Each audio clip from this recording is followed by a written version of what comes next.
Today I'm making a woven tree. I have the plate that I painted last time.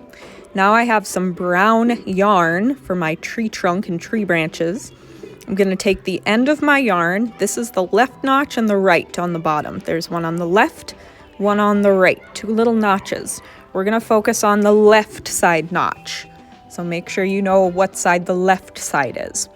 We're going to slip the end of the yarn through the left side notch on the bottom. And then we're going to take the rest of the yarn and we're going to bring it up to the first notch on the top of the plate on the left side. So put it right through that notch on the top of the plate. Then we're just going to bring the yarn over to the next notch, and it looks like this on the back. You just swing it on over. We're going to go down to the right notch on the bottom and then back through the left.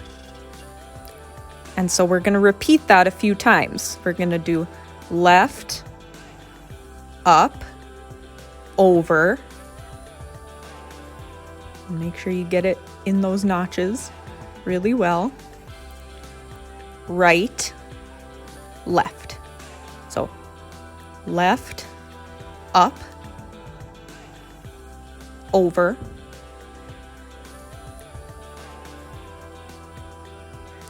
right, left, up, over, right, left, up, over, right, left. And now all my tree branches have been made, but I need to make the trunk now. So with the rest of my yarn, I'm going to use that and I'm going to wrap it around the bottom part of my tree so that I can squeeze those threads together and make something that looks like a tree trunk. So just wrap it around and around and around. I'm actually going to have a lot of extra yarn left over. You might not, but you can have your tree trunk as short or as long as you want. I'm going for a slightly longer one. I'm wrapping around and around and around. Not too tight so the plate bends, but tight enough so that those strings stay together.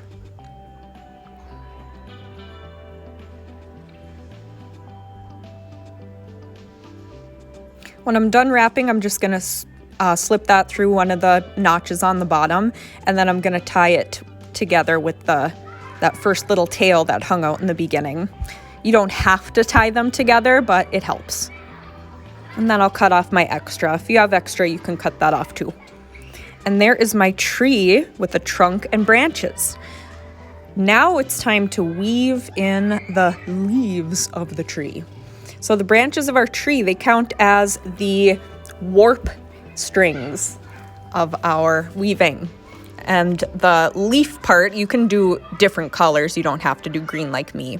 The leaf part is our weft. And the weft is going to go over and under the warp. Notice how I tied it to my first warp string. You don't have to tie it. You can just leave the little tail hanging out. And then I'm going over, under, till I get to the end here. I'm going to pull it all the way through.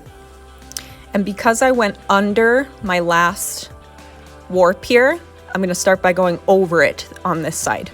So over, under, over, under, over, under, pull. And I stopped by going under again, so I'm going to start going over, under.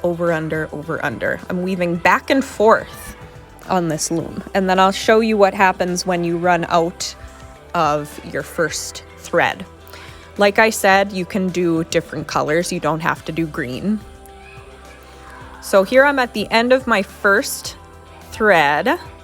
Just getting it over, under, back and forth. I'm gonna weave till I can weave with it no more, till it's too short. So now it's too short, so I'm just gonna leave it. Just let it hang. You can cut it off later. And then I'll just get another piece of string and start where I left off. If you want to, you can tie the old string and the new string together, the ends of them, but you don't have to. You can just leave them be and your weaving will be okay. So all you do is you end the first string and then you start where you left off with the second string. It's pretty easy. and we're weaving all the way from the bottom to the top of the tree.